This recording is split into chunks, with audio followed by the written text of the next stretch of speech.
여러분 안녕하십니까? 아기가 태어나면 온 집안의 분위기가 달라집니다. 또 하나의 우주가 만들어지는 순간, 축복에 축복을 더해도 모자란 경사입니다. 하지만 축복은커녕 왔다 간 흔적도 없이 세상을 떠나는 아기들도 있습니다.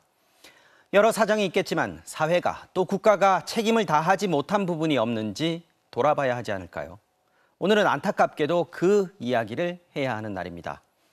어제 경기도 수원에서 한 여성이 태어난 지 하루 된 자녀 2명을 살해한 뒤 냉장고에 보관해온 사실이 드러나 충격을 줬는데요. 이렇게 태어난 기록은 있는데 출생 신고가 되지 않은 아이가 2,000명이 넘는 것으로 확인됐습니다. 이 중에서 1%, 23건을 조사해 봤는데 범죄와 연루된 정황이 5건이나 됐습니다. 먼저 김민영 기자의 보도입니다. 경기도 수원의 아파트 안에서 발견된 신생아 시신 2구. 모두 냉장고의 냉동고 안에 보관돼 있었습니다. 경찰은 이처럼 범죄가 의심이 되는 사례 7건에 대해 전국의 지자체로부터 수사 의뢰를 받았습니다. 이 가운데 2건은 범죄 혐의가 없는 것으로 결론 짓고 5건에 대해서 수사가 진행 중입니다. 수원의 영아 살해 2건, 경기도 화성과 안성에서도 각각 1건씩 입건됐습니다. 오산에서는 2015년 태어나 유기된 아기와 관련해 수사가 의뢰됐습니다. 화성에서는 출생 신고를 하지 않은 아기를 출산 8일 만에 다른 사람에게 넘겼다는 20대 여성에 대해 경찰이 수사를 벌이고 있습니다. 여성은 경찰 조사에서 당시 뚜렷한 벌이가 없어 인터넷에 입양해줄 사람을 구한다며 글을 올렸고 2022년 1월 익명 대화방을 통해 남성 2명과 여성 1명을 만나 아이를 넘겼다고 진술했습니다. 여성은 이들이 난임 부부라는 소개를 들은 것 외에는 인적 정보를 전혀 알지 못한다고 밝히고 있습니다. 친모가 그 상대방이 누군지 연락 전화 받은 게 없다고 하더라고요. 경찰은 여성이 아이를 버린 것으로 의심하며 당시 쓰던 휴대전화 분석을 통해 이들의 신원을 추적하고 있습니다. 경기도 안성에서는 재작년 충남 천안의 한 병원에서 다른 여성의 주민등록번호를 도용해 아기를 낳고 출생신고를 하지 않은 40대 여성이 붙잡혔습니다. 2살이 된 아기는 이 여성이 양육하고 있는 것으로 확인됐습니다. 하지만 남의 명의로 출산한 여성이 출생신고를 하지 않은 채 아기를 키운 게 아동 방임에 해당한다고 보고 경찰이 수사를 이어갈 예정입니다. MBC 뉴스 김민영입니다. 이번 사건은 감사원이 출생 신고가 안 된 아동에 대한 정부, 즉 보건복지부의 관리 실태를 감사하는 과정에서 드러났습니다. 1차 대상인 23명에 대한 조사도 다 마치지 않은 상황에서 최소 3명이 숨진 것으로 파악됐는데 출생 신고가 안 된 아이가 2,000명이 넘는 만큼 숨은 피해가 더 드러날 수 있습니다. 정부는 전수조사를 하겠다고 밝혔습니다. 김민창 기자가 보도합니다. 출생 신고도 없이 숨지거나 버려진 영아 사례는 또 있습니다. 지난해 3월 경남 창원에서 태어난 지 70여일이 지난 아기가 영양 결핍으로 숨졌습니다. 미혼모였던 20대 엄마는 출생 신고는 물론 아기 이름조차 지어주지 않았습니다. 2015년에 태어난 한 여자아이도 출생 직후 수도권의 한 아기 상자에 버려졌습니다. 이런 영아들의 존재가 알려진 건 감사원의 보건복지부 정기감사를 통해서입니다. 병원 등 의료기관에서 태어난 신생아는 출생 12시간 안에 비형 감염 예방 접종을 받기 위해 7자리 임시 신생아 번호가 주어집니다. 그런데 지난 2015년부터 지난해까지 태어난 아기 중 주민등록번호는 없이 임시 신생아 번호로만 존재하는 아이가 2,236명이었습니다. 출생 신고를 하지 않아 관리 사각지대에 있는 아이들입니다. 필수 예방 접종이라도 이런 기록을 통해서 지금 모든 아동에 대해서는 하고 있는데 사실은 우리 보건복지부에서 하고 있는 그런 시스템에 대해서는 주민등록 번호가 있는 경우에 하고 있습니다. 주민번호가 없는 2,236명 아이들 정보는 임시 신생아 번호를 부여한 질병관리청에만 방치돼 있었습니다. 감사원은 이 2,236명 가운데 학교에 입학을 안 했거나 보호자가 연락을 거부한 경우 등에서 23명을 다시 출연해 조사했고 이 결과 전체의 1%에 불과한 명단에서 벌써 3명이 숨지고 2명이 버려진 것으로 확인됐습니다. 앞으로 2,000여 명의 아기에 대한 어떤 정보를 우리는 받아들이게 될지 너무 충격입니다. 병원 밖에서 출산한 아기는 누구도 모른다는 사실이에요. 출생신고의 또 다른 사각지대. 해마다 100여 명의 아기들이 병원이 아닌 곳에서 태어나는 것으로 통계청은 보고 있습니다. 보건복지부는 지자체, 경찰 등과 함께 2천여 명 전체에 대해 조사하기로 했는데 앞으로 얼마나 더 큰 피해 사례가 나올지 가늠하기 어렵습니다. MBC 뉴스 김민찬입니다. 네, 이렇게 정부가 조사를 하고 있는데 오늘 새벽 울산의 한 아파트 단지에서 영아 시신이 또 발견됐습니다. 환경미화원이 쓰레기 더미에서 숨진 아기를 발견했습니다. 경찰이 수사에 나섰습니다. 정인공 기자의 보도입니다. 캄캄한 새벽 경찰들이 아파트 단지 앞을 분주하게 돌아다닙니다. 잠시 뒤 아파트에서 나온 환경미화원이 놀란 듯 바로 앞 상가에 그대로 주저앉습니다. 아파트 단지 쓰레기장에서 영아 시신이 발견된 겁니다. 비오고 난 다음에 발견하셨죠. 청소분들. 내 밑에 있었다고 봐야 되겠죠. 차에서 발견하셨습니다. 영아는 발견 당시 키 50cm에 몸무게 800g이었습니다. 목격자들은 영아가 너무 작아 구별하기 힘들었다고 말했습니다. 현장에 이제 붓고 나서 아기가 있는 거를 보고 경찰에 신고를 하신 거죠. 미혼분들이 사람이라고는 이제 생각을 못 하신 거죠. 경찰은 숨진 영아가 미숙아로 태어난 남자아이로 추정하고 이틀치 아파트 CCTV를 분석하면서 용의자를 쫓고 있습니다. 울산시는 숨진 영아가 정부가 조사하고 있는 미출생 신고 표본 영유아 20명에는 해당하지 않는 것으로 파악했습니다. 샘플 조사를 하는 과정에서 지자체에다가 조사를 한 것 같은데 그 대상은 없었거든요. 경찰은 영아의 사망 원인과 출생 시점을 확인하기 위해 국과수에서 부검을 할 예정이라고 밝혔습니다. MBC 뉴스 정인곤입니다.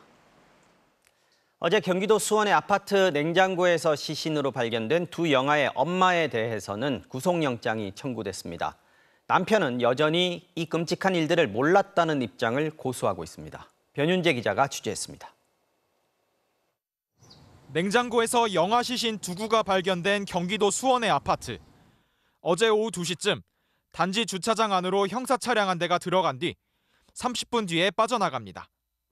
수원시의 수사 의뢰를 받은 경찰이 숨진 아이들의 친모인 30대 여성 고모 씨의 집을 압수수색한 겁니다. 앞서 보건복지부의 통보를 받은 수원시는 지난달 26일 이 집을 찾아 고 씨와 면담을 했습니다. 수원시 관계자에 따르면 당시 현관 밖에서 만난 고 씨는 나는 아이를 낳은 적이 없고 개인정보가 도용돼서 혼동된 것 같다고 답했습니다. 남편 이모 씨 역시 아이를 낳은 적이 없다고 말했습니다. 그러면서도 이들 부부는 수원시 관계자들이 집안을 살펴보겠다고 하자 완강히 거부했습니다. 이를 수상히 여긴 수원시가 수사를 의뢰했고 어제 경찰이 압수수색에 들어가자 고 씨가 결국 범행을 자백한 겁니다. 숨진 아이들은 각각 2018년과 2019년 태어난 넷째와 다섯째. 먼저 태어난 3명의 아이들과 부부는 아이들의 할아버지 집이었던 이 아파트에 작년 12월 이사 온 것으로 확인됐습니다. 집이 없어서 이제 집 때문에 생활이 힘들다 하니까 애들이 오직 하도 애원하니까 이제 그러면 니들이 여기 살아라고 이제 영아들의 시신도 이사 과정에서 함께 옮겨진 것으로 추정됩니다. 이웃 주민들은 엄마인 고 씨가 평소 말이 없는 편이었다고 전했습니다. 말이 없고 인사해서 잘 같지가 않은 지인제가 있어서 그런가? 영아 살해 등 혐의로 구속영장이 청구된 고 씨의 영장 실질 심사는 내일 오후 열립니다. 남편 이 씨는 임신 사실은 알았지만 아내가 낙태를 했다는 말을 믿었다는 입장을 고수하는 것으로 알려졌습니다. 경찰은 남편을 입건하지 않은 채 어제 참고인 신분으로 한 차례 조사했습니다. MBC 뉴스 변윤재입니다.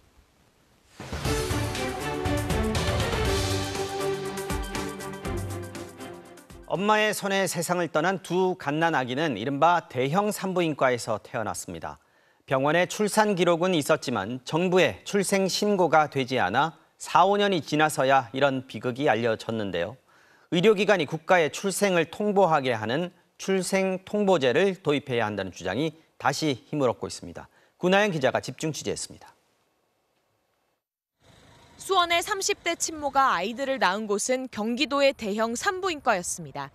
당연히 출산 기록은 남아있지만 이후 출생 신고는 엄마의 몫이었습니다. 가족관계등록법상 출생신고 1순위 의무자는 부모. 하지만 불가피한 경우 동거하는 친척 또는 분만에 관여한 의료인도 신고를 대신할 수 있습니다. 하지만 이번 두 영아 유기 사건처럼 출산한 엄마의 신원이 확실한 경우라면 병원이 나설 의무는 없습니다. 법규에 따라 출생신고를 한 달 내에 해야 한다고 알리기만 하면 됩니다. 신고 기간을 어겨도 처벌은 미약합니다. 형사 입건 대상도 아니고 과태료 5만 원이 부과되는 수준입니다. 출생한 아동이 태어난 이후 우리 사회 보호를 받지 못하고 사망한 것에 대하여 국민 여러분께 매우 죄송하다는 말씀을. 이렇게 출생신고가 사실상 개인들의 손에 맡겨져 있다 보니 미신고 아이에 대한 학대나 심지어 살해까지도 철저히 은폐됐던 겁니다. 정부도 아예 손을 놓고 있던 건 아닙니다. 미신고 아이들 상당수가 입양이 된다는 점을 고려해 출생이 신고된 아동만 입양을 가능하게 하는 입양특례법을 지난 2012년부터 시행해 오고 있습니다. 하지만 출산 자체를 숨겨야 하는 부모들에겐 이 제도가 입양마저 막는 부작용을 낳기도 했습니다. 따라서 부모가 아니라 의료기관이 직접 국가의 출생을 통보하도록 의무화하는 출생통보제가 시급하다는 지적이 다시 수면 위로 올라오고 있습니다. 영국과 미국, 독일 등 주요국들은 이미 시행하고 있습니다. 출생 사실이 누락되는 아동의 수가 현저히 감소할 수 있다라는 대단히 어떤 유익한 그 이익이 있는 거죠. 모든 사회보장제도와 그 모든 그 혜택으로부터 제외되지 않는다라는 것이기 때문에 그 아동 권리 보호 차원에서 대단히 중요한 의미를 가지고. 우리나라도 재작년 6월 출생통보제 도입이 입법 예고된 데 이어 지난해 3월 국무회의까지 통과했지만 2년 동안 국회 문턱에 머물러 있습니다. MBC 뉴스 구나인입니다. 네, 보건복지부 취재하는 박솔립 기자와 더 얘기 나눠보겠습니다. 자, 박 기자, 오늘 복지부가 이번 사태에 대해서 사과를 했죠? 결과적으로는 너무 늦었다는 느낌이 듭니다. 네, 복지부는 임시 신생아 번호가 부여된 아동들에 대한 전수조사에 나서겠다고 밝혔는데요. 네. 사회보장급여법 시행령만 고치면 빠르게 추진할 수 있다는 설명입니다. 크게 어려운 일이 아니었다면 도대체 왜 지금까지 시행령 개정을 시도하지 않았던 건지 의문이 남는데요. 네. 복지부는 지난 4월에 학대 아동을 발굴하겠다며 만 2세 이하 아동 전수조사를 하겠다고 밝힌 적이 있거든요. 네. 자, 그런데 복지부가 아니랬다는 비판을 이제 피할 수 없을 것 같습니다. 복지부 해명은 뭡니까? 복지부는 출생정보와 같은 개인정보를 활용할 법적 근거가 없다는 입장입니다. 임시 신생아 번호 정보는 질병관리청이 관리하는 거라 복지부는 접근할 수 없다는 건데요. 네. 반면 질병청은 복지부가 요청했다면 자료 제공이 충분히 가능했을 거라는 입장입니다. 감사원 관계자는 복지부와 질병청이 협조만 했더라도 이상 현상을 진작에 발견했을 거라고 지적했는데요. 네. 부처가 한 책임 떠넘기기라는 비판을 피하기 어려울 것 같습니다. 자, 장기적인 대책이라고 하면 앞에서 언급이 됐지만은 출생통보제 얘기가 나오지 않습니까? 왜 여태 이 출생통보제가 도입이 되지 않은 걸까요? 우선 연내 출생통보제 도입을 추진하기라고 밝혔긴 했는데 네네. 출생통보제 입법안이 이미 국무회의를 통과해서 국회로 넘어간 지 1년 넘게 계류돼 있는 상태입니다. 이건 의료계와 일부 시민단체들의 반발도 넘어야 할 과제이기 때문인데요. 네. 의료계에서는 업무 부담과 법적 리스크 등을 이유로 반대하고 있습니다.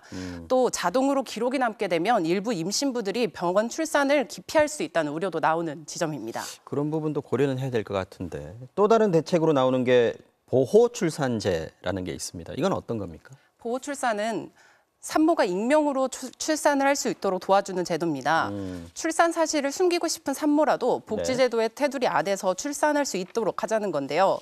보호출산제 입법안 또한 국회 상임위에 계류돼 있습니다. 그렇군요. 정부의 대책들이 부처가 한 책임 떠넘기기라며 국회 계류를 핑계로 미뤄지는 동안 아이들은 여전히 사각지대에 방치될 수밖에 없는 상황입니다. 네, 박솔립 기자 잘 들었습니다.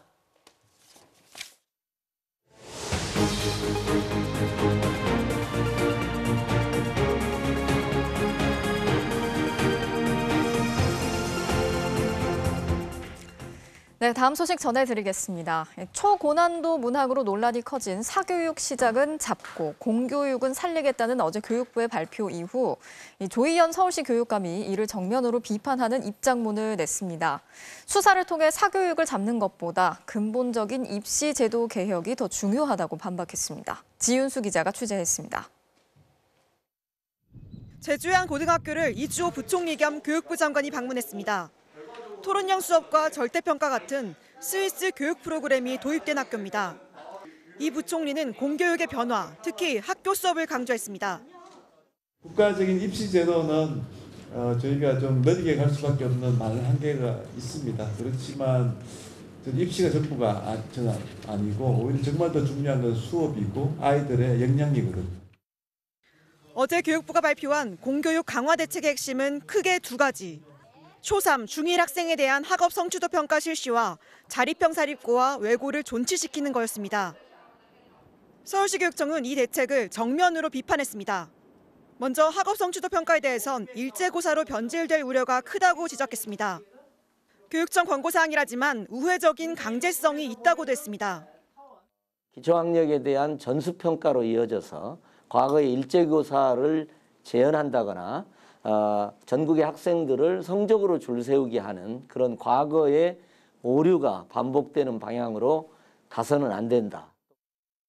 또 자립형 사립고를 존치하겠다는 것도 고교 서열화를 통해 사교육을 더 자극할 수 있다고 비판했습니다. 오히려 공교육을 황폐화시킬 수 있다는 겁니다. 자사고 등의 존치는 원래 그 사교육 경감, 공교육 회복이라고 하는 정책 목표에 완전히 반할 수 있는 여지가 있기 때문에. 조희연 서울시 교육감은 특히 사교육 산업에 대한 수사보다 근본적인 입시 문제를 개혁하라고 맞받았습니다. 사교육 산업에 대한 수사를 통해서 이걸 치유하거나 하는 것들은 사교육 문제는 굉장히 복합적인 문제이기 때문에.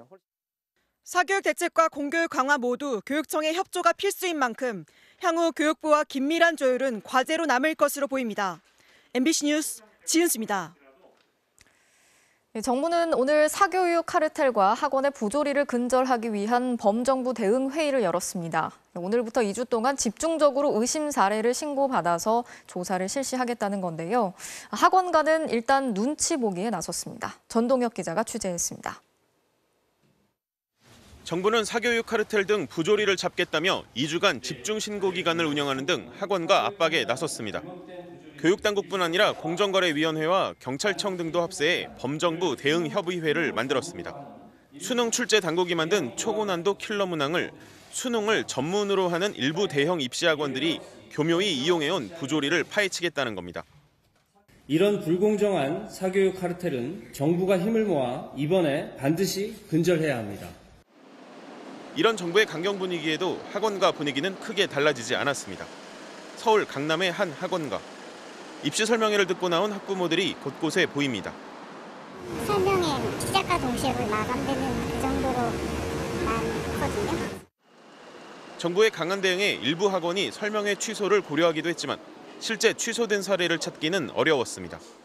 그런 건 없는 것 같아요. 예, 오늘 그 수시, 논술, 구술 입시 설명 갔다는데 꽉 찼더라고요. 학원과 관계자들은 지금이 1학기 기말고사 기간과 여름방학, 그리고 수시 준비가 맞물려 정부 대응에 신경 쓸 틈이 없다는 입장입니다. 학원 분위기는 굉장히 당황하면서도 이거에 신경 쓸 여지가 없어요. 왜냐하면 기말고사 대비하고 있거든요. 정부는 향후 접수된 사교육 부조리 신고 사안에 대해 예외 없이 엄정 조치하겠다고 밝혔습니다. 한편 이주호 교육부 장관은 다음 주 월요일 사교육 대책을 발표하면서 어떤 것이 킬러 문항인지 구체적 사례를 공개하겠다고 말했습니다. MBC 뉴스 전동혁입니다. 일본 후쿠시마 원전 오염수의 방류가 다가오면서 일본 내에서도 반발이 잇따르고 있습니다. 지역 어민 조합에 이어서 일본 최대의 어업인 단체까지 오염수 방류에 반대한다는 결의문을 채택하는 등 정부 정책을 비판하고 나섰습니다. 당초 내일 끝날 예정이었던 후쿠시마 오염수 방류 시운전은 나흘 더 연장이 돼서 다음 주에 끝나게 됐습니다. 도쿄에서 현영준 특파원이 전해드리겠습니다. 약 30만 명의 조합원을 둔 일본 전국 어업조합 연합회가 방사성 오염수 해양 방류에 반대한다는 특별 결의를 채택했습니다. 알프스処理水について放流は私どもとしては認められない、それには賛成できないというようなことで改めて決議をさせていただきました。 특히 방사성 오염수의 해양 방류는 전 세계 어디에서도 겪어보지 않은 일이라며 일본 어민들의 미래가 불안해졌다고 지적했습니다. 어민들은 니시무라 경제산업상이 각 지역을 돌며 어업 관계자들의 의견을 듣는 건 높이 평가했지만 어민의 이해를 얻지 않은 채 방류해선 안 된다는 입장을 거듭 강조했습니다. 내일 끝날 예정이던 오염수 방류 시운전은 나흘 더 연장됐습니다. 도쿄전력은 시운전 기간에 날씨가 좋지 않아 방류 점검 선박이 출항하지 못했기 때문이라고 시운전 연장 이유를 설명했습니다. まだ完了している状況ではありません。移送設備と、上流水槽を除く希釈設備についてはですね、試運転を6月27程度ぐらいまで完了したいと。 다음 주까지 방류 터널 시운전은 마무리되지만 터널 굴착기 등 장비 철거는 더 늦어져 방류 설비 완공이 예상보다 오래 걸릴 것으로 보입니다. 이에 따라 일본 원자력규제위원회의 최종 검사도 지연될 전망입니다. 지역 어업조합에 이어 전국 어업조합까지 방류 반대에 나서고 있지만 일본 정부의 방침은 바뀔 기색이 없습니다. 일본 어민들은 자신들의 동의 없이 방류를 강행한다면 일본 정부가 모든 책임을 져야 한다며 압박하고 있습니다. 도쿄에서 MBC 뉴스 현영준입니다. 일본 어민들이 오염수 방류를 반대하는 특별 결의를 발표한 시간, 우리나라에서는 수산물 시식회가 열렸습니다. 정부 인사가 참여한 행사에서 우리 수산물이 안전하다는 점이 강조됐지만 당장 방류를 앞둔 수산업계의 속내는 심란했습니다. 문다영 기자가 전해드리겠습니다. 전국 91곳 수협 조합장들이 모인 우리 수산물 안전 캠페인 선포식. 수협 중앙회장의 손을 꼭 잡은 송상근 해양수산부 차관은 우리 수산물이 안전하다고 강조했습니다. 일본의 일방적 오염수 방류를 반대한다고도 밝혔습니다. 일방적으로 오염수를 방류하는 것에 대해서는 저희 대한민국 정부도 분명히 반대하고 있습니다. 전국에서 준비한 수산물의 시식회도 열렸습니다. 여러분들에 보여드리겠으니 국민들은 다 같이 수산물 안전하게 했다는 것을 믿고 잡수시기를 바랍니다. 송 차관 역시 수산업계 관계자들과 문어와 전복을 시식했고 어민들을 달래기라도 하듯 문어 바구니를 들고 직접 나서기도 했습니다. 네, 우리 수산물 안전합니다. 국민 여러분들 안심하고 드셔도 됩니다. 수협 조합장들도 웃으며 행사를 이어갔지만 지금의 수산물이 아니라 미래의 수산물이 걱정이라는 불안함은 감추지 못했습니다. 국내산 먹물임에도 불구하고 이게 일본산이 아니냐 오히려 되묻는 그런 현상들이 발생을 했습니다. 그래서 지금 현재 어업인들은 굉장히 불안에 떨고 있습니다. 원전 오염수 찬성하는 사람 한 사람도 없습니다. 그러나 돌이킬 수 없는 일이라면 우리는 우리를 지켜야 될 의무를 부여받았기 때문에 당초 수협 측은 시식회가 끝나는 대로 오염수 방류 반대 결의대회를 열 예정이었지만 일부의 반대로 결의대회는 취소됐습니다. MBC 뉴스 문다영입니다. 일본 후쿠시마 오염수 방류를 앞두고 소금 가격이 오르고 있죠. 이에 대해 정부는 소비가 비상식적으로 늘어서일 뿐 조직적인 사재기는 없다고 밝혔는데요. 그런데 소금 생산 현장의 실제 상황은 조금 달랐습니다. 얼마 전부터 도매상들의 조직적인 사재기와 가격 담합이 벌어지고 있었습니다. 김태용 기자가 단독 취재했습니다. 우리나라 천일염의 80%가 나오는 전남 신안. 염점 100여 개가 있고 우리나라 최대 규모의 천일염 유통업체가 있는 비금도에서 최근 천일염 품귀 현상과 관련해 현장은 실제 어떠한 상황인지 살펴보겠습니다. 이 지역 염전에서 매년 천일염 100만 포를 사들여 전국으로 보내는 농협을 찾아갔습니다. 창고에 20kg 천일염 40만 개가 쌓여 있습니다. 대부분 오래 이전에 사서 비축해둔 겁니다. 보시면 이쪽은 21년산. 이쪽에도 21년산이고요. 이쪽으로는 22년산 물량입니다.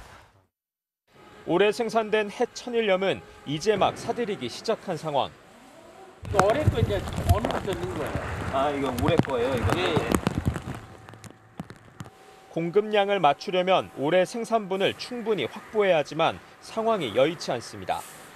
수매를 앞두고 갑자기 염전에서 취소가 잇따르고 있는 겁니다.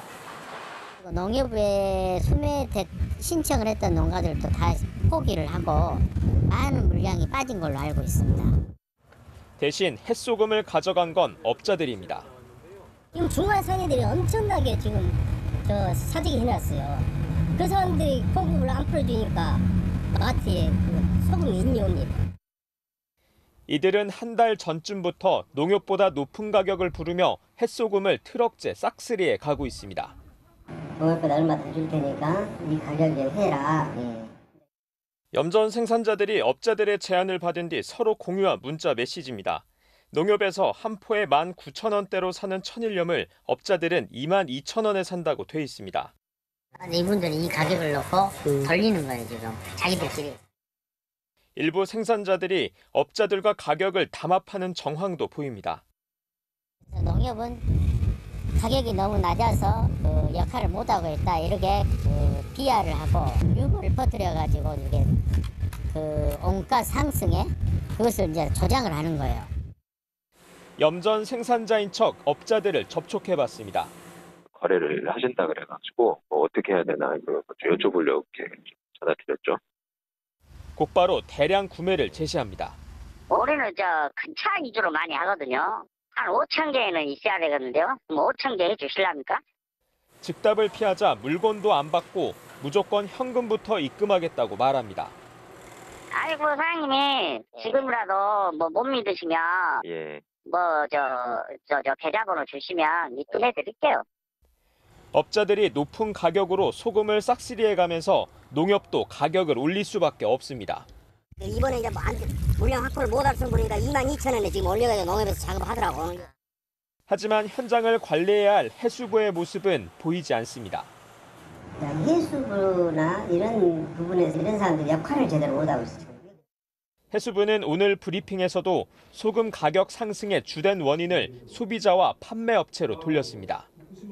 불안감과 잘못된 정보로 인해서 가수요 현상이 지금 시장을 왜곡하고 있다고 생각합니다. 해수부는 업자들의 사재기 대책을 묻자 그제서야 이들의 존재를 확인했다며 단속과 함께 이들이 사들인 소금의 유통 과정을 철저히 조사하겠다고 밝혔습니다. MBC 뉴스 김태윤입니다. 이번 주말부터 장마가 시작될 예정입니다. 제주와 남부지방, 중부지방까지 전국에서 거의 동시에 장맛비가 내린다고 하는데요. 다소 많은 비가 오는 데다 강풍도 불 것으로 예상이 되는 만큼 피해 없도록 철저하게 대비하셔야겠습니다. 류현준 기자가 전해드리겠습니다. 위성 영상을 보면 현재 구름대가 몰려있는 정체 전선이 대만 북쪽에서 일본 남해상까지 동서로 길게 걸쳐 있습니다. 이 정체 전선은 일요일인 25일부터 한반도를 향해 북상하기 시작해 제주와 남해안은 본격적인 장마철에 들어갈 전망입니다. 장마전선 북쪽에 발달한 저기압의 영향으로 일요일 늦은 밤 또는 다음 주 월요일에는 서울 등 그 밖의 전국에도 장맛비가 시작되겠습니다. 이어 월요일과 화요일에는 다시 제주와 남부지방을 중심으로 장맛비가 오겠습니다. 다소 많은 양의 비가 내리고 바람도 강하게 불 것으로 예상됩니다. 장마에 돌입하는 시기는 중부지방의 경우 평년과 비슷하지만 남부지방과 제주는 평년보다 각각 이틀과 엿새 늦게 시작됩니다. 올해 장마는 전국에서 거의 동시에 시작되는데 최근 50년간 전국 동시장마는 6차례, 하루 차이 장마는 총 10차례 있었습니다. 전국 동시장마가 이례적인 현상은 아니지만 재작년을 비롯해 최근 늘어나는 추세라고 기상청은 설명했습니다. 정체전선에 저기압이 수반되는 경우가 많게 되면서 비구름대가 굉장히 남북으로도 폭이 굉장히 두터운 그런 비구름대가 영향을 주면서 오는 27일 이후에도 전국이 북태평양 고기압의 가장자리에 들면서 덥고 습한 공기가 계속 유입돼 비가 이어질 가능성이 있습니다. 기상청은 본격적인 장마철을 맞아 저지대 침수 등 피해가 발생하지 않도록 철저한 대비를 당부했습니다. MBC 뉴스 류현준입니다. 이른바 50억 클럽으로 지목된 박영수 전 특별검사가 취재진을 피해 지하 주차장을 통해 검찰에 출석했습니다. 우리은행을 움직여 대장동 일당을 돕고 그 대가로 수백억 원대 부동산을 약속받은 의혹에 대해 조사를 받았는데요. 한때 국민적 지지를 받은 특별검사였던 그는 이제 검찰이 구속영장 청구를 검토하는 대상으로 추락했습니다. 이유경 기자가 보도합니다. 검찰이 이른바 50억 클럽의 한 명인 박영수 전 특별검사를 피의자 신분으로 불러 조사했습니다. 지난 2014년 박 전 특검이 이사회 의장을 맡았던 우리은행에게 대장동 일당을 돕도록 영향력을 행사했다는 의혹 때문입니다. 우리은행이 성남의 뜰 컨소시엄에 참여하기 힘을 써주고 200억 원대 부동산을 약속받았다는 게 의혹의 큰 줄기입니다. 당시 우리은행은 내부 심사 결과 최종적으로 1,500억 원 대출 의향서를 내줬고 성남의 뜰은 대장동 사업자로 선정됐습니다. 다만 우리은행이 사업을 함께하지 않고 대출로 선회하면서 박 전 특검에게 약속된 목도 50억 원으로 줄었다는 게 검찰 시각입니다. 박 전 특검의 화천대유 고문료 2억 5천만 원, 화천대유 직원이던 딸의 회사 대출 11억 원이 약속된 돈의 일부인지도 조사했습니다. 대검찰청 중앙수사부장과 서울고검장 등 최고위직을 거쳐 퇴임한 박영수 전 검사는 지난 2016년 국정농단 특별검사를 맡았습니다. 전직 대통령과 재벌 총수를 이어 구속시키며 전 국민적 지지를 받았습니다. 하지만 지난 2021년부터는 자신이 범죄 피의자로 수사기관에 불려다녔습니다. 수산업자를 사칭한 사기꾼에게 포르쉐 차량을 얻어탄 혐의로 경찰과 검찰 조사를 받았고 김만배 씨와의 친분으로 50억 클럽에 이름을 올려 검찰에 3번이나 소환됐습니다. 한때 관용차로 출근하던 검찰 청사였지만 이제는 지하 주차장으로 취재진을 피해 몰래 출석하는 신세가 됐습니다. 검찰은 조사를 마친 뒤 신병 처리 여부를 결정한다는 원론적인 입장만 밝히고 있는데 구속영장을 청구할 거라는 게 대체적인 전망입니다. MBC 뉴스 이유경입니다. 지난해 11월 입대한 지 석 달도 안 된 한 이등병이 집단 괴롭힘 끝에 스스로 생을 마감하는 일이 있었습니다. 그런데 당시 일부 군 간부가 총기 오발 사고로 허위 보고를 했다는 정황이 드러났는데요. 유족들은 허위 보고로 사건 초기 혼란이 빚어졌다며 이 간부들을 고소했습니다. 홍익표 기자의 보도입니다. 지난해 11월 강원도 최전방에서 스스로 목숨을 끊은 김상현 이병. 석 달간의 조사 끝에 군은 김 이병이 집단 괴롭힘 때문에 극단적 선택을 했다고 발표했습니다. 그런데 사건 초기 군의 보고는 달랐습니다. 총이 발사되고 1분 뒤 상황실 간부는 머리에 총을 쐈다는 보고를 받았다고 부중대장에게 전합니다. 그런데 부중대장은 어찌 된 일인지 오발 사고가 난 것 같다고 중대장에게 보고합니다. 또 다른 하사는 손전등을 받아서 넣다가 우위에 걸려서 총알이 발사됐다며 구체적인 설명까지 덧붙였습니다. 오발 사고라는 보고는 결국 군단 등 상급 부대까지 전파됐습니다. 소설 같은 오발을 해서 몇 달간 유족을 혼란에 빠뜨렸는데 육군은 죄가 없다고 합니다. 집단 괴롭힘의 증거도 추가로 공개됐습니다. 김이병이 숨지기 하루 전 작성한 실수 노트. 철조망을 옮기는 것을 제대로 못해 피해를 줬다. 각오가 부족했다며 자책 섞인 말을 눌렀었습니다. 명백한 병영 부조리의 증거였지만 소초장은 노력, 열정, 중요라는 답글까지 남겼습니다. 이런 종이를 쥐어주고 반성문을 쓰라고 검사를 맡으라고 하면 협박과 폭력이 없었으니 나는 그냥 안 써야겠다라고 생각할 수 있는 신병은 없겠죠. 유족 측은 허위 보고한 간부 2명을 군 검찰에 고소하고 괴롭힘과 관련해 경찰에 추가 고발장을 냈습니다. 육군은 당시 사건 기록을 확인하고 있다면서 총기 오발 보고는 짧은 시간에 정정됐고 허위 보고된 정황이 없는 것으로 판단했다는 입장을 밝혔습니다. MBC 뉴스 송희표입니다. 국내 프로축구 K리그에서 출범 40년 만에 처음으로 인종차별과 관련한 상벌위원회가 열렸습니다. 선수들이 개인 SNS에서 나눈 인종차별적인 발언이 문제가 된 건데요. 한 경기 출장 정지와 제재금 1,500만 원의 징계가 내려졌습니다. 송기성 기자가 전해드립니다. 지난 10일 K리그 경기, 제주의 5대1 대승을 거둔 울산 선수들이 SNS를 통해 대화를 나눴습니다. 뛰어난 활약을 펼친 이명재의 피부색이 동남아시아 선수와 비슷하다는 데 빗대어서 2년 전 K리그에서 뛰었던 태국 출신 수비수 사살락을 언급한 겁니다. 이와 관련해 인종차별이란 비난이 일었고 국가대표 박용우와 정승현을 비롯해 함께 대화를 나눈 선수 4명과 팀 매니저가 오늘 프로축구연맹 상벌위원회에 출석했습니다. 인종차별 행위로 상벌위원회가 열린 건 프로축구 출범 40년 만에 처음입니다. 불의를 일으킨 점 정말 죄송하게 생각하고 있고 이번 일을 인해서 정말 많이 반성하고 뉘우치고 있고 다시는 절대 이런 일이 일어나지 않도록 더 언행이나 행동에 신중하고 조심하겠습니다. 상벌위는 3시간이 넘는 논의 끝에 인종차별 언급이 없었던 정승현을 제외하고 나머지 선수들에게 한 경기 출장 정지와 제재금 1,500만 원의 징계를 내렸습니다. 울산 구단에도 관리 책임을 물어 제재금 3천만 원을 부과했습니다. 선수들이 특정 인종이나 개인을 비하하거나 모욕하려는 의도를 가졌던 것은 아니지만 피부색과 외모 등 인종적 특성으로 사람을 구분하거나 농담의 소재로 삼는 것 역시 인종차별 내지 인권 침해에 해당한다고 판단했습니다. 하지만 프로연맹 규정에는 인종차별적 언동을 한 선수에 대해 10경기 이상의 출장 정지, 1,000만 원 이상의 제재금 부과가 명시돼 있어 솜방망이 처벌이 아니냐는 팬들의 싸늘한 반응이 이어지고 있습니다. MBC 뉴스 송기성입니다. 주식시장에서 개미로 불리는 개인 투자자들에게 적은 돈으로 시작해 막대한 수익을 올린 이른바 슈퍼개미는 선망의 대상입니다.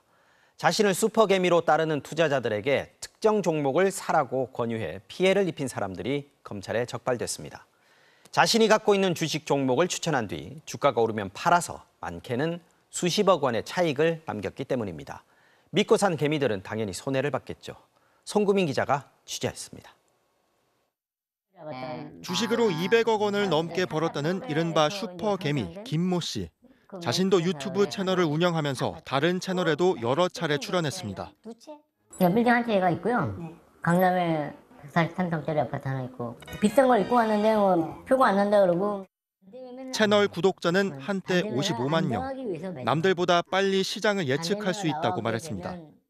남들보다 좀 빨리 본다. 빨리 본다. 그렇게 보는 이유가 뭐냐면 그런 뉴스가 조금씩 나오기 시작해요. 시장의 시그널이 보인다고. 김 씨는 재작년 6월 3만 원 초반이던 한 종목을 4만 원 이상, 솔직히 7만 원까지 가도 문제없는 회사라며 추천했습니다. 알고 보니 김 씨가 미리 사둔 종목이었습니다.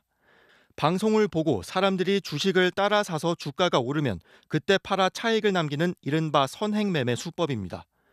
조사 결과 김 씨는 5개 종목을 추천해 58억 원의 부당이득을 챙긴 것으로 나타났습니다. 카카오톡 오픈 채팅의 이른바 주식 리딩방도 일반 투자자들을 낚는 낚시터로 쓰였습니다. 일당 3명이 수십 명에서 최대 200명이 참여한 주식 리딩방 10개 이상을 운영하면서 28개 종목을 추천하고 뒤로는 팔아치워 하루 평균 2,400만 원을 챙겼다가 적발되기도 했습니다. 업체 사주나 주가 조작 세력과 짰다면서 주가가 오를 것처럼 장담하며 개미들을 속인 리딩방도 있었습니다. 검찰은 유튜브 채널과 리딩방을 운영하며 부당이득을 챙긴 혐의로 2명을 구속 기소하고 4명을 불구속 상태로 재판에 넘겼습니다. 부당이득을 환수하는 동시에 리딩방을 통해 개미 투자자들을 주가 조작에 이용한 일당에 대해 추가로 수사를 벌이고 있습니다. MBC 뉴스 손구민입니다. 한 공기업 지사장이 업무 시간에 관용차를 타고 골프를 치러 다닌 것으로 확인됐습니다. 작년 10월부터 8개월 넘게 이어졌지만 아무런 견제도 받지 않았습니다. 이하라 기자가 취재했습니다. 평일 낮 1시 30분 강릉의 한 골프 연습장 주차장에 차량 한 대가 주차돼 있습니다.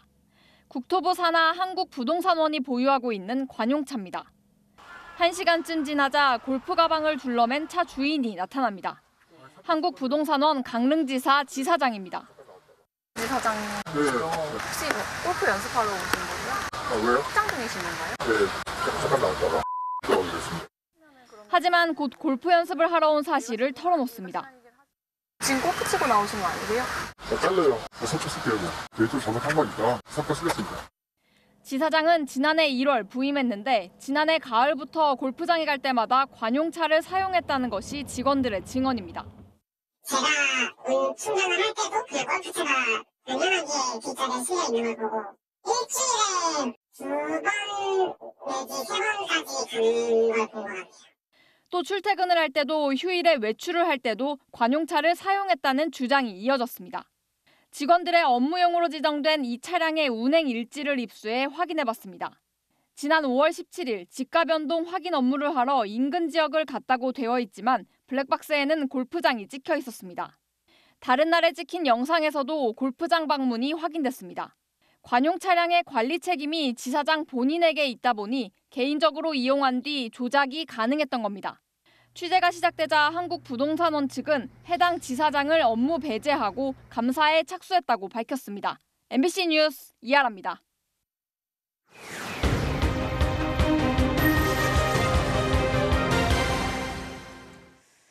한밤중에 잠수부까지 동원해서 양식 해삼을 훔쳐가는 일이 잇따르고 있습니다. 어민들이 절도가 의심되는 현장을 적발해서 해경에 신고까지 했지만 어찌된 일인지 수사가 제대로 이루어지지 않고 있다고 합니다. 제보는 MBC 전재웅 기자가 취재했습니다. 새벽 2시쯤 군산 앞바다에 떠있는 배 위에서 한 남성이 해산물을 옮겨 붓습니다. 배 위에는 공기통을 메고 있는 다이버가 보입니다. 이 배는 불을 끄고 조용히 항구로 이동합니다. 정박한 배 앞에 주차한 흰색 냉동 탑차를 향해 어민들이 황급히 달려갑니다. 탑차가 옆으로 달아나려 하자 다른 승용차가 앞을 막아섭니다. 탑차 화물칸 안에는 빨간 통 11개가 실려 있는데 해삼이 넘칠 듯 가득 담겨 있습니다. 시가로 600만 원어치입니다. 늦은 밤 해삼 절도가 잇따르자 어민들이 직접 현장을 급습한 겁니다. 딱 그거예요. 배에 다이버들이 탔고 해삼이 실렸고 탱크가 실렸는데 그걸 보고 신고를 한 거예요. 불법 조업이 의심되는 배가 갑자기 떠나려 하자 어민들은 곧바로 해경에 신고했습니다. 불과 200m도 안 되는 거리에 해경 파출소가 있었지만 해경은 배가 떠난 뒤에나 출동했습니다. 화물차에 실린 해삼도 확인했지만 수사는 시작되지 않았습니다. 해삼을 채취하는 현장을 적발한 게 아니라는 이유입니다. 우리는 잘 모르고 물건만 받은 거다라고 얘기하니까 이제 진척을 할 수가 없는 거죠. 인근 바다에서 밤마다 은밀하게 이루어지는 해삼잡이를 어민들이 14차례나 직접 촬영해뒀지만 해경은 여전히 수사하기 힘들다는 입장입니다. 낮에 잡은 거를 이동시켜서 와가지고 탑재에다 실었다. 그런 답변을 하면 저희가 어떻게 그걸 또 추궁을 해야 될까요? 입장에서. 해경 파출소 CCTV는 불법 조업 의심 선박이 머문 부두를 찍고 있고 해경 경비정도 바로 앞에 있습니다. 주민들은 해경이 수사할 수 없는 게 아니라 사실상 불법 조업을 방관하고 있는 게 아니냐고 분통을 터뜨리고 있습니다. 불법인지 합법인지 뭐 수는 없지만은 그냥 화가 많이 나요. 사실은 조사는 해봐야 될 거 아니에요. MBC 뉴스 전재용입니다. 뉴욕 맨해튼의 한 전기 자전거 수리점에서 불이 나서 4명이 사망하는 사고가 발생했습니다. 전기 자전거를 충전하던 중에 불이 붙은 건데요. 최근 이렇게 전기 자전거나 전동 킥보드와 관련된 사고가 급증하고 있습니다. 뉴욕에서 강나림 특파원이 전해드리겠습니다. 소방 사다리차가 건물로 접근해 구조에 나섭니다. 건물 한켠엔 까맣게 그을린 전기 자전거들이 잔뜩 쌓여 있습니다. 현지 시간 20일 뉴욕 맨해튼 차이나타운 아파트의 1층 전기자전거 수리점에서 불이 났습니다. 자전거 배터리를 충전하는 도중 불꽃이 튀면서 순식간에 불이 번졌습니다. 이 화재로 아파트 주민 6명이 화상을 입고 병원으로 옮겨졌고 결국 4명이 사망했습니다. 도심 출퇴근이나 배달 용도로 전기자전거나 전동킥보드 등 충전식 이동수단 사용이 늘어나면서 관련 사고도 급증하고 있습니다. We need real action, not only on the state level, but on the federal level. There have been over 108 lithium-ion related battery fires in this city this year alone.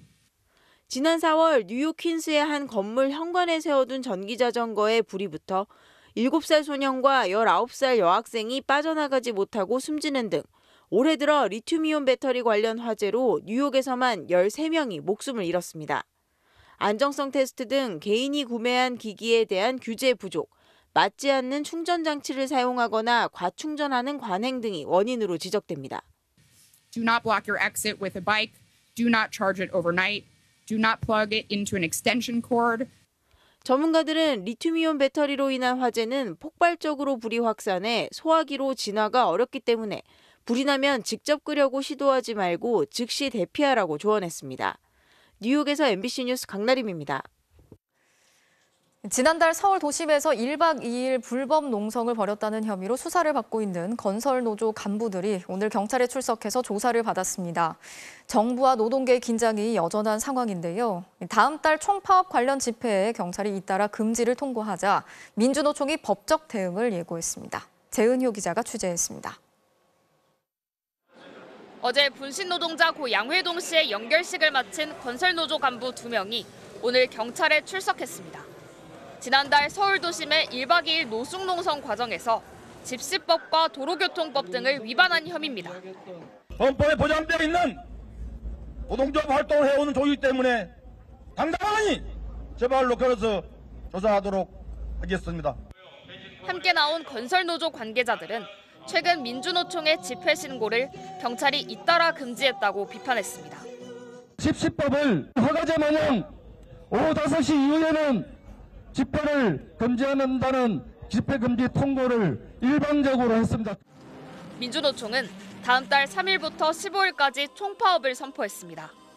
이 기간 열겠다고 신고한 집회 30건 중 27건에 대해 경찰은 전면 혹은 부분 금지 통보했습니다. 출퇴근길 교통 혼잡 등이 이유였습니다.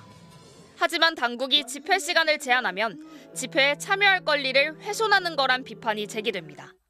장소나 시간이나 집회의 목적이나 이런 것은 집회 주최자가 자율적으로 정하는 문제이지 사실상 이제 집회 시간이나 장소에 대해서 경찰이 오히려 허가를 하는 방식이 되고 있는 거죠. 이건 되게 큰 문제입니다.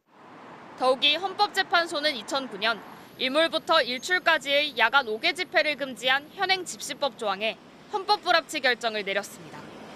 자정을 넘는 정도의 심야 시간만 아니라면 집회의 자유를 폭넓게 인정하란 뜻이지만 아직도 집시법은 바뀌지 않고 있습니다.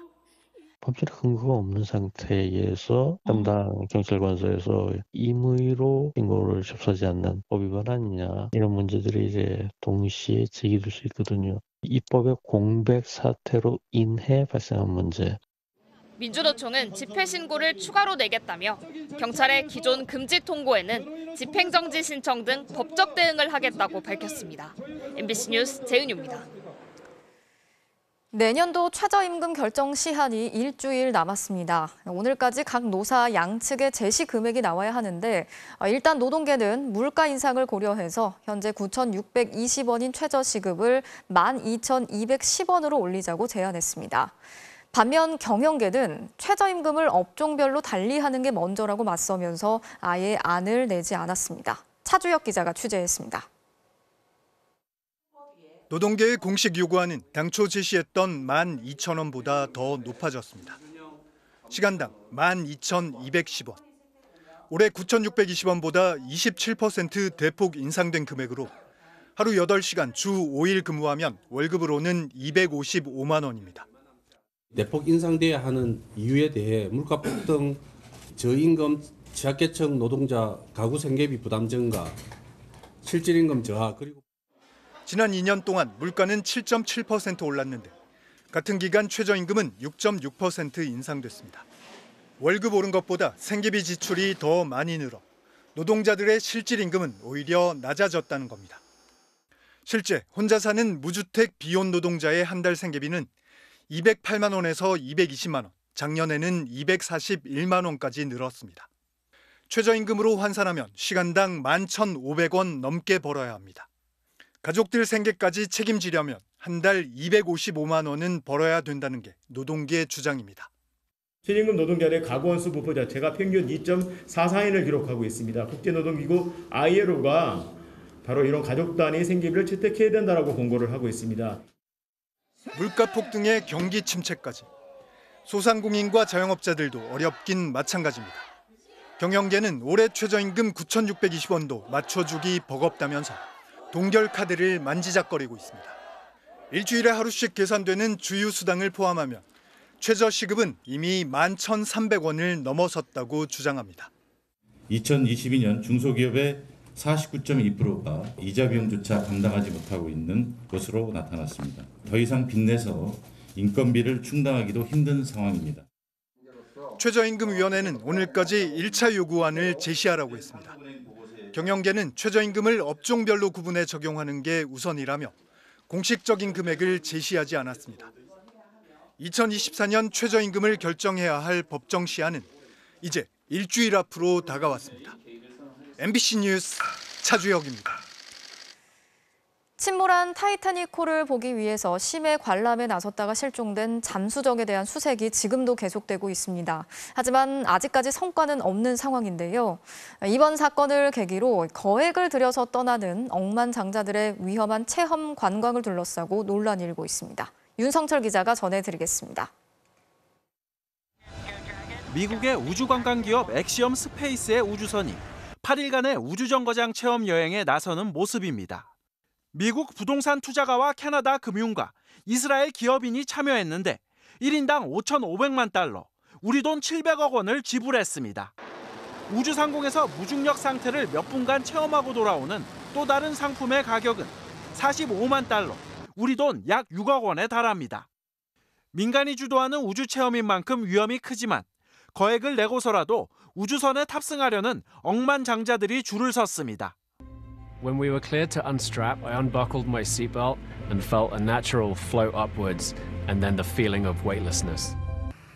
일반인의 접근이 불가능한 장소를 찾아가 극한의 체험을 하는 익스트림 관광은 안전사고로 이어질 확률도 그만큼 높습니다. 멕시코 과달페루 앞바다에서 식인상어를 가까이서 관찰하는 관광상품. 백상아리가 관광객들이 탄 철창 안으로 갑자기 뛰어들자 현장은 순식간에 아수라장이 됩니다. 흥분한 상태에서 창살로 돌진한 상어가 창살 틈 사이에 끼어 죽으면서 관람객들이 혼비백산하는 일까지 벌어졌습니다. 뉴질랜드에선 배를 타고 활화산을 관람하던 관광객들이 갑작스레 발생한 화산 폭발로 여러 명이 한꺼번에 목숨을 잃기도 했습니다. Everybody was horrific burns. Lots of screaming, panic screaming, get me out of here, I'm burning, I'm burning. 익스트림 관광은 안전하지 않은 데다 비용까지 비싸지만 물질적으로 더 이룰 것이 없는 부자들 사이에서 선풍적인 인기입니다. 하지만 일각에서는 자기 만족이나 재미를 위해 거액을 탕진하는 갑부들이 이기적인 목표에만 골몰한다는 비판도 나오고 있습니다. MBC 뉴스 윤성철입니다. 최근 중국에서 식당 가스 폭발로 인한 인명피해가 잇따르고 있습니다. 어제 한 고기구이 식당에서도 가스가 폭발해서 31명이 숨지는 대규모 인명사고로 번졌습니다. 베이징에서 이문현 특파원이 전해드리겠습니다. 2층 건물 식당에서 시뻘건 불길과 함께 검은색 연기가 끊임없이 뿜어져 나오고 폭발로 인해 깨진 유리 파편들이 인근 도로를 가득 메웠습니다. 이 광경을 지켜본 한 여성은 울면서 발만 동동 구릅니다. 어제 저녁 8시 40분쯤 중국 닝샤 후이족 자치구의 한 고기구이 식당에서 불이 나 31명이 숨지고 7명이 다쳤습니다. 한창 손님이 많은 저녁 시간대여서 인명피해는 더 컸습니다. 이 사고는 식당 직원이 고장난 가스 밸브를 교체하는 과정에서 발생했습니다. 爆炸前1小时左右，闻到有煤气泄漏，发现液化气罐阀门坏了。回来后，在更换阀门过程中发生了爆炸。 이 때문에 가스 유출을 확인한 시점에 영업을 중단하거나 손님을 대피시킨 후 밸브를 교체했다면 대규모 인명피해를 막을 수 있었다는 지적이 나옵니다. 오늘부터 시작되는 나흘간의 단오절 연휴를 하루 앞두고 난 대형 사고에 시진핑 국가주석까지 나서 부상자 치료에 전력을 다하고 사고 원인을 규명하라고 지시를 내렸습니다. 현지 공안은 사고가 난 식당 사장과 직원 등 9명의 신병을 확보하고 조사에 나섰습니다. 중국에서 가스 폭발 사고는 최근 잇따라 지난 5일 광둥성 산터우시에서도 음식점에서 폭발이 발생해 아수라장이 되고 1명이 숨졌습니다. 때문에 기온이 오르는 여름철엔 가스 관리에 더 각별한 주의가 필요하다는 경고가 나오고 있습니다. 베이징에서 MBC 뉴스 이문현입니다.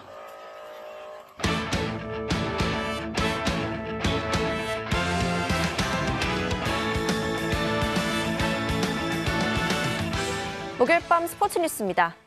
클린스만 감독이 기자회견을 갖고 축구대표팀 운용 방향을 밝혔습니다. 일부 미디어와의 약간의 신경전 속에 선수들에게 맞는 전술을 찾기 위해서는 시간이 필요하다고 설명했습니다. 손장훈 기자입니다. 코치진 전원이 참석한 이례적인 기자회견. 직접 자리를 만든 클린스만 감독은 이탈리아 코치의 통역까지 자처했습니다. I had this idea already in March. We wanted to take that opportunity to tell a little bit the work about a national team coaching staff. 취임 후 4경기에서 2무 2패. 내용에 대해서는 긍정적인 평가를 내리면서도 4경기 모두 이겼어야 하는 경기였다며 결과에 대해선 아쉬움을 드러냈습니다. In all 4 games we were the better team. We had more chances than the opponents. The lesson is really that we have to become more clinical. We have to force the result more. 취재진과의 약간의 신경전도 있었습니다. 전술이 뭐냐는 지적에 어떤 축구를 원하느냐고 되물었습니다.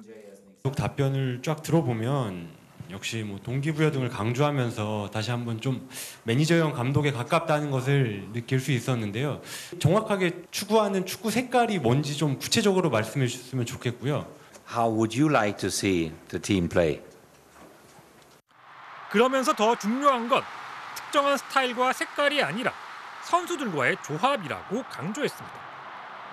최전방 투톱을 포함해 다양한 전술을 시험해보고 있다면서 내년 1월 카타르 아시안컵까지 모든 가능성은 열려 있다고 덧붙였습니다. These two games that the number 9s that are educated in the Korean way are not used to play together as two strikers. You have to have multiple systems ready, the best possible result for Korean football. 클린스만 감독은 다음 소집 기간인 9월까지 K리그를 관전하는 등 국내에 계속 머물면서 선수들을 점검할 계획입니다. MBC 뉴스 손장훈입니다. 이승엽 감독과 함께 홈런 타자로 한 시대를 풍미하며 헤라클레스로 불렸던 심정수 선수의 아들이 빅리그 진출을 노리고 있습니다. 드래프트를 앞두고 열린 쇼케이스에서 남다른 타격으로 화려한 주목을 받았습니다. 박재영 기자입니다. 메이저리그를 꿈꾸는 유망주들이 스카우트 앞에서 기량을 선보이는 드래프트 컴바인 행사 첫날. 등번호 28번을 달고 있는 타자 케빈 심이 호쾌한 스윙으로 연신 강한 타구를 날립니다. 평균 타구 속도 163km로 이날 참가자 가운데 전체 1위를 기록하며 시선을 사로잡았는데 신종현이라는 한국 이름도 가진 이 선수는 이승엽과 홈런왕 경쟁을 펼쳤던 KBO 리그 대표 거포 심정수의 둘째 아들입니다. The first being Kevin Sim, the son of KBO star, nicknamed Hercules, son of Hercules. He was crushing the ball yesterday. 현재 샌디에이고 대학교 3학년으로 외야수와 일루수를 겸하고 있는 심종현. 고교 시절부터 촉망받던 유망주로 장타력과 다양한 포지션 소화 능력을 앞세워 드래프트 랭킹 191위에 이름을 올렸습니다. MLB.com도 KBO 리그에서 328개의 홈런을 때려 헤라클레스라는 별명을 얻은 심정수의 힘을 물려받았다고 소개했습니다. 은퇴 후 미국에 정착한 심정수도 열성적으로 아들을 지원하고 있습니다. He's been work hard since he was 9 and 10 as he dreaming about playing in this field. So it means a lot. 첫째 아들 심종원은 3년 전 KBO 리그에 도전했다 뜻을 이루지 못했는데 둘째 심종현은 메이저리그 구단 지명 가능성이 높은 것으로 평가돼 미래가 기대됩니다. 아버지도 이루지 못한 메이저리그의 꿈, 리틀 헤라클레스 도전이 시작됐습니다. MBC 뉴스 박재훈입니다. 수비수와 몸싸움을 하다가 넘어졌는데 쓰러져 누운 상태에서도 머리를 골에 집어넣은 집념의 선수, 톱플레이에서 확인하시죠. 미국과 독일 2부 리그 팀 간의 친선 경기, 홈팀 루이빌이 중거리 슛으로 먼저 앞서갑니다. 반격에 나선 카이저슬라우테른 크로스 순간 선수들이 넘어지는데 이게 머리를 맞고 그대로 골이 됩니다. 자세히 보니까 몸싸움을 하다가 쓰러진 상황에서도 끝까지 몸을 날려 헤더를 한 거였네요. 상대 축구와 이마까지 찢어졌는데 정말 대단한 집중력이죠. 이 선수 이게 전부가 아니에요. 곧바로 저돌적인 움직임으로 역전 결승골까지 뽑아냅니다. 이 정도면 승리할 자격 충분하죠. 다음은 미국 프로축구에서 나온 원더골입니다. 상대가 걷어낸 공을 슛! 들어갑니다. 중력을 거스르는 듯한 엄청난 중거리포. 팀 동료도 머리를 감싸줄 정도인데 정작 본인은 얼마나 짜릿할까요? 마지막은 메이저리그 호수비입니다. 3루수 옆을 빠져나가나 싶었는데 이걸 잡은 뒤 강한 송구로 주자 아웃. 투수가 박수를 보낼 만하죠. 지금까지 톱플레이였습니다. 돌발 상황에 대처하는 오타니의 모습입니다. 포수가 던진 공을 뒤늦게 알아챘는데 순발력도 대단하네요. 목요일 밤 스포츠 뉴스였습니다.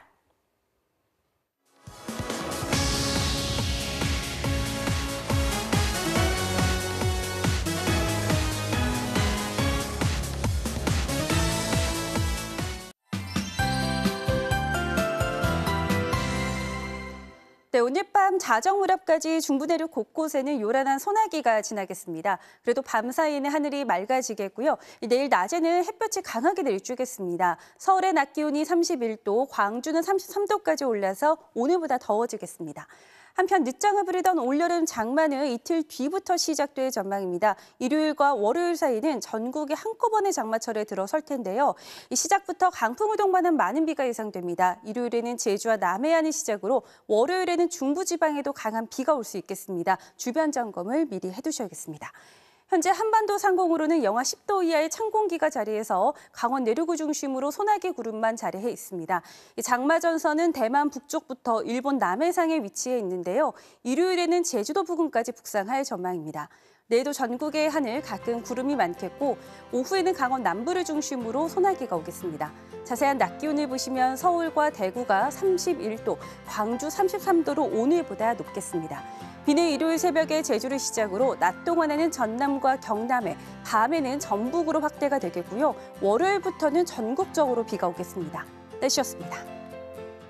목요일 뉴스데스크 마치겠습니다. 함께해 주신 여러분 고맙습니다.